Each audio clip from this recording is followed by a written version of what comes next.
Start.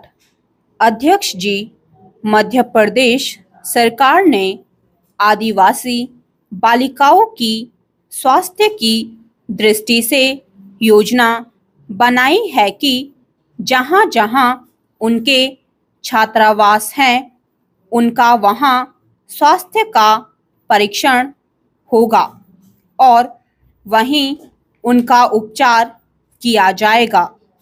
कई केंद्रों में शिशु सदन भी बने हैं, लेकिन वहां बच्चों के स्वास्थ्य का परीक्षण नहीं होता है। इसलिए जिस प्रकार मध्य प्रदेश सरकार ने यह कार्यक्रम अपने हाथ में लिया है, मैं चाहूंगी कि अपनी सरकार भी इस दृष्टि से सोचे। केवल अनुदान देने की बात ही नहीं होनी चाहिए, उनको अपने पैरों पर खड़ा करने की दृष्टि से योजना का निर्माण करना चाहिए।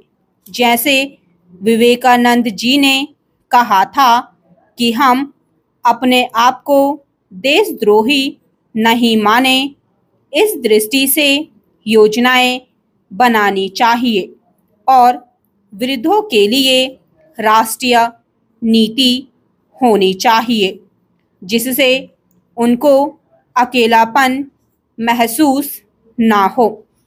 केवल 100 या 150 रुपए की पेंशन देने के बाद हम अपने कार्य की इति समझ लें, यह नहीं होना चाहिए।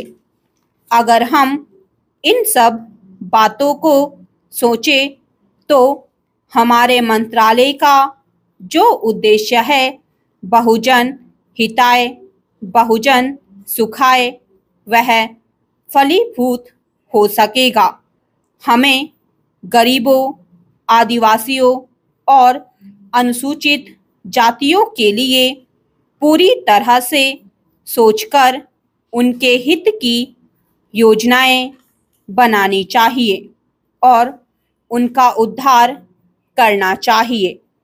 माननीय सभापति महोदय, सर्वप्रथम मैं माननीय मंत्री जी को श्रम मंत्रालय का कार्यभार संभालने के लिए बधाई देना चाहता हूं।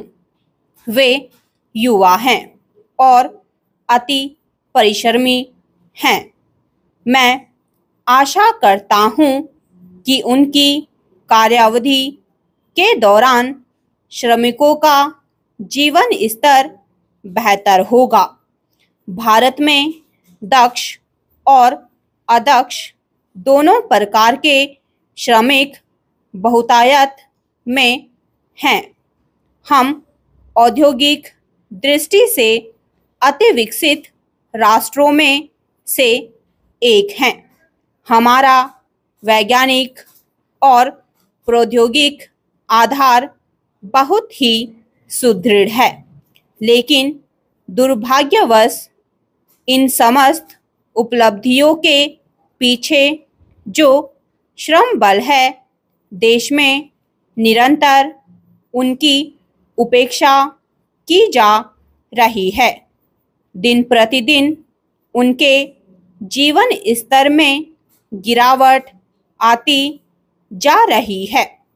चाहे कोई वैज्ञानिक आत्महत्या करे अथवा किसी बंद मिल में मजदूर भूखा मरे, इससे सरकार द्वारा बढ़ती जा रही उपेक्षा प्रमाणित होती है। देश में अनेक उद्योग रुग्ण इकाई के रूप में बंद हो रहे हैं। वित्तीय संस्थानों से मिल मालिक भारी मात्रा में ऋण लेते हैं और उस धनराशि को उद्योग की उन्नति में लगाने के बजाय संपूर्ण राशि हड़प कर जाते हैं और इकाई को रुग्ण घोषित कर देते हैं। स्टॉप।